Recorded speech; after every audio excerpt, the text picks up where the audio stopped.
بسم الله الرحمن الرحيم. الحمد لله رب العالمين، والصلاة والسلام على سيد الأنبياء والمرسلين وعلى آله وصحبه أجمعين. أما بعد، فأعوذ بالله من الشيطان الرجيم. بسم الله الرحمن الرحيم. لقد كان لكم في رسول الله أسوة حسنة لمن كان يرجو الله واليوم الآخر. صدق الله العظيم.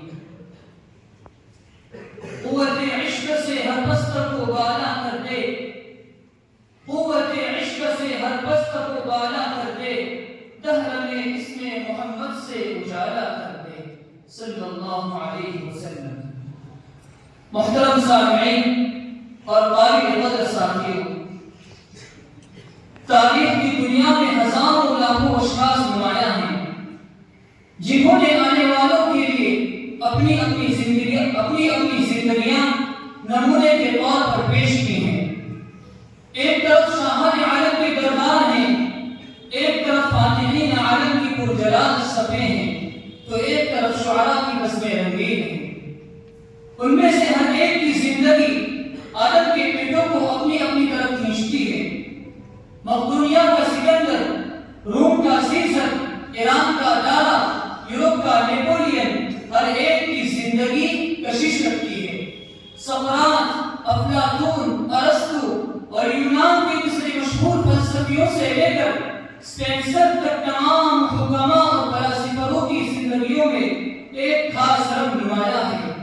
نمرود و فرعون اور ابو جہل اور ابو لہب کی دوسری شخصیتیں ہیں. قارون کی ایک الگ زندگی ہے. درس اس دنیا میں ہزاروں قسم کی زندگیوں کے نمونے ہیں جو بنی آدم کی عملی زندگی کے لیے سامنے ہیں. لیکن بتاؤ، ان مختلف اصناف انسانی میں سے کسی ایک کی بھی زندگی نوع انسان کی سعادت، فلاح و ہدایت کی ضامن اور کفیل اور اس کے لیے قابل تقلید نمونہ ہے؟ ان لوگوں میں بڑے بڑے فاتح اور سپہ سالار ہیں جنہوں نے اپنے تلوار کی نوک سے دنیا کی تبے الٹ دیے ہیں. لیکن کیا ان کی تلوار کی کاٹ میں جانے جنگ سے آگے بڑھ کر انسانی اوہام و خیالات فاضلہ کی بیڑیوں کو بھی کاٹ سکی؟ کیا ہمارے دلوں کے میل کشے کو اور ہمارے دلوں کے زخم کو مٹا سکی؟ کیا ہمارے اخلاق و اعمال کا کوئی نقشہ بنا سکی؟ اسی طرح اس دنیا میں بڑے بڑے شاعر بھی پیدا ہوئے، لیکن خیالی دنیا کے شہنشاہ عملی دنیا میں بالکل بیکار ثابت ہوئے. اسی لیے افلاطون کے مشہور نظام حکومت میں ان کے لیے کوئی جگہ نہیں رکھی گئی. عمر سے لے کر آج تک فوری جوش و ہنگامہ کی پیدائش اور خیالی لذت و علم کی افزائش کے سوا نسل انسانی کو اس کی زندگی کی مشکلات دور کرنے کے لیے یہ لوگ کوئی صحیح مشورہ نہ دے سکے، کیونکہ ان کی شیریں زبانوں کے پیچھے ان کے حسن عمل کا کوئی خوشنما نمونہ نہ تھا. اسی لیے قرآن پاک نے ان کے بارے میں فرمایا وَالشُّعَرَاءُ يَتَّبِعُهُمُ الْغَاوُونَ أَلَمْ تَرَ أَنَّهُمْ فِي كُلِّ وَادٍ يَهِيمُونَ وَأَنَّهُمْ يَقُولُونَ مَا لَا يَفْعَلُونَ إِلَّا الَّذِينَ آمَنُوا وَعَمِلُوا الصَّالِحَاتِ.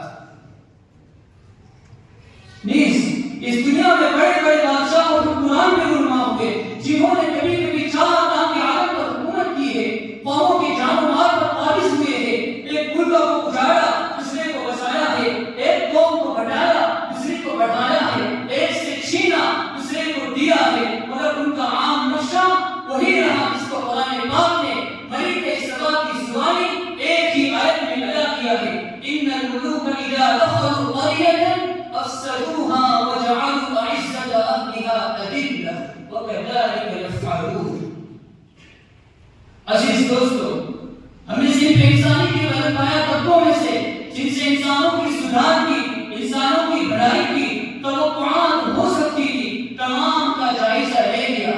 مگر غور سے دیکھو، اس وقت دنیا میں جہاں کہیں بھی اچھائی کی روشنی اور نیکی کا نور ہے، جہاں کہیں بھی خلوص اور دل کی صفائی کا اجالا ہے، کیا ان کی بزرگان دین کی تعلیم کا نتیجہ نہیں ہے جن کو میں اور آپ انبیاء کرام علیہ السلام کی مقدس جماعت سے یاد کرواتے ہیں؟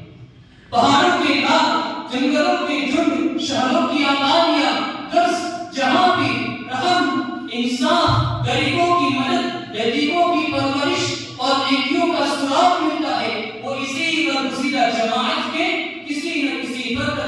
پکار اور دعوت کا الہی اثر ہے۔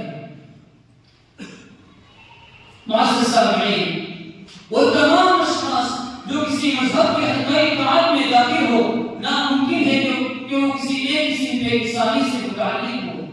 اس دنیا کی بنیادی اختلاف عمل پر ہے۔ اس دنیا میں بادشاہ، رئیس جمہور اور حکام بھی ضروری ہے، اور محکوم مطیع و فرمانبردار رعایا بھی۔ امن و امان کے قیام کے لیے قاضیوں اور ججوں کا ہونا بھی ضروری ہے، اور فوجوں کے سپہ سالاروں اور افسروں کا بھی۔ غریب بھی ہے اور امیر بھی، رات کے عابد و زاہد بھی ہے، اور دین کے سپہ سالار اور مجاہد بھی، اہل و عیان بھی ہے اور دوست و احباب بھی۔ غرض اس دنیا کا نظم و نسق ان مختلف اصناف کے قیام اور وجود ہی پر موقوف ہے، اور ان تمام اصناف کو، ان تمام انسانوں کو اپنی اپنی زندگی کے لیے ایک عملی آئیڈیل کی، ایک عملی مجسمے کی اور ایک عملی نمونے کی ضرورت ہے۔ اور اسلام ان تمام انسانوں کو پیغمبر اسلام علیہ السلام کی پیروی کی دعوت دیتا ہے، جس کے صاف معنی یہ ہے کہ پیغمبر اسلام علیہ السلام کی سیرت میں جامعیت ہے۔ دوسری جامعیت خود ہر انسان کے مختلف لمحات کے مختلف افعال کی ہے۔ چنانچہ ہم چلتے پھرتے بھی ہیں، اٹھتے بیٹھتے بھی، کھاتے پیتے بھی ہیں، سوتے جاگتے بھی، چیزیں لیتے بھی ہیں، دیتے بھی، احسان کرتے بھی ہیں، احسان لیتے بھی، مہمان کرتے بھی ہیں، میزبان بھی، عبادت اور دعا بھی کرتے ہیں، تجارت و سودا بھی۔ ان تمام کے لیے ہمیں ایک عملی سیرت کی حاجت ہے کہ جو ہم کو ہر نئی پیش آمد حالت میں ایک نئی ہدایت کا سبق اور نئی رہنمائی کا درس دے۔ نیز ہم کبھی راضی ہیں، کبھی ناراض، کبھی خوش ہیں، کبھی غمزدہ، کبھی مسائل سے دوچار ہیں تو کبھی اللہ کی نعمتوں سے مالا مال۔ ان تمام کے لیے ہمیں ایک ایسی عملی سیرت کی حاجت ہے کہ جس کے ہاتھ میں ہماری اندرونی سرکش اور بےقابو قوتوں کی باغدور ہو، جو ہم کو انہی راستوں پر لے چلے جن پر سے مدینہ کا بے نصر انسان کبھی گزر چکا ہے۔ عظمت، استقلال، شجاعت، صبر، شکر، توکل، رضا و تقدیر، عاجزی، مسکنت، تواضع، خاکساری، ان تمام اخلاقی پہلوؤں کے لیے ہمیں ایک عملی سیرت کی حاجت ہے، مگر وہ کہاں مل سکتی ہے؟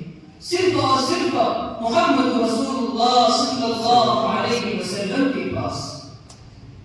حضرت موسیٰ علیہ السلام کے پاس ہم کو سرگرم شجاعانہ قوتوں کا خزانہ مل سکتا ہے، مگر نرم اخلاق کا نہیں۔ حضرت عیسیٰ علیہ السلام کے پاس نرم اخلاق کی محتاج ہے، مگر سرگرم اور خون میں حرکت پیدا کرنے والی قوتوں کا وجود نہیں۔ اور انسان کو ان دونوں قوتوں کی معتدل حالت میں ضرورت ہے، اور ان دونوں قوتوں کی معتدل اور کامل مثالیں میرے اور آپ کے محبوب صلی اللہ علیہ وسلم کی سیرت میں موجود ہے۔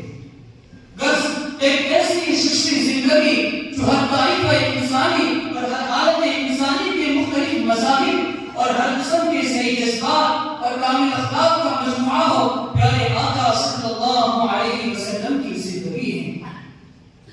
چنانچہ اگر آپ دولت مند ہو تو مکہ کے تاجر اور بحرین کے خزینہ دار کی تقلید کرو، اگر غریب ہو تو شعب ابی طالب کے بیٹی اور مدینہ کے مہمان کی کیفیت سنو، اگر بادشاہ ہو تو سلطان عرب کا حال کرو، اگر رعایا ہو تو قریش کے محکوم کو ایک نظر دیکھو، اگر تم استاد ہو، معلم ہو تو صفا کی اسباب معلم قدس کو دیکھو، اگر تم شاگرد ہو تو امین کے سامنے بیٹھنے والے پر نظر جماؤ، اگر تم فاتح ہو تو رخنین کے سپہ سالار پر نگاہ بڑھاؤ، اگر تم نے شکست کھائی ہے تو معرکہ احد سے عبرت حاصل کرو، اگر تم بیویوں کے شوہر ہو تو خدیجہ اور اما عائشہ کے مقدس شوہر کی حیات پاک کا مطالعہ کرو، اگر تم اولاد والے ہو تو فاطمہ کے باپ اور حسنین کے نانا کا حال پوچھو۔ غرض تم جو کوئی بھی ہو، کسی حال میں بھی ہو، تمہاری زندگی کے لیے نمونہ، تمہاری سیرت کی درستی و اصلاح کے لیے سامان، اور تمہاری ضرورت کھانے کے لیے روشنی کا چراغ محمد رسول اللہ صلی اللہ علیہ وسلم کے جامعیت کبریٰ کے خزانے میں ہر دم اور ہمہ وقت مل سکتا ہے۔ اسی لیے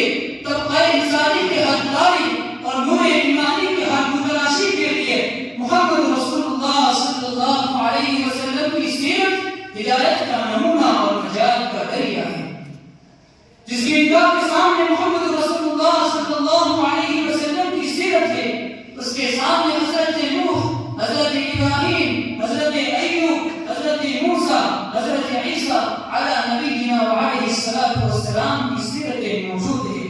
گویا کہ تمام انبیاء کرام علیہ السلام کی سیرتیں ایک ہی جنس کی اشیاء کی دکانیں ہیں، اور میرے اور آپ کے محبوب صلی اللہ علیہ وسلم کی سیرت اخلاق و اعمال کی دنیا کا سب سے بڑا مارکیٹ اور سب سے بڑا بازار ہے، جہاں ہر چیز کے خریدار کے لیے، ہر شے کے طلبگار کے لیے بہترین سے بہترین سامان موجود ہے۔ اسی لیے ہم کو چاہیے کہ ہم پیارے آقا صلی اللہ علیہ وسلم کی سنتوں کو اپنی زندگی کے اندر اپنائے، یورپ کی تقلید کرنے کے بجائے، یورپ کو فالو کرنے کے بجائے، یورپ کی ثقافت کو، یورپ کی کلچر کو اپنی زندگی میں اپنانے کے بجائے میرے اور آپ کے محبوب صلی اللہ علیہ وسلم کی سنتوں کو اپنائے۔ آئیے آج بھی سے ہم اصل مسلمان کرتے ہیں کہ پیارے آقا صلی اللہ علیہ وسلم کی ایک ایک سنت کو اپنی زندگی کے اندر اپنائیں گے کہ محمد سے وفا تو نے تو ہم تیرے ہیں،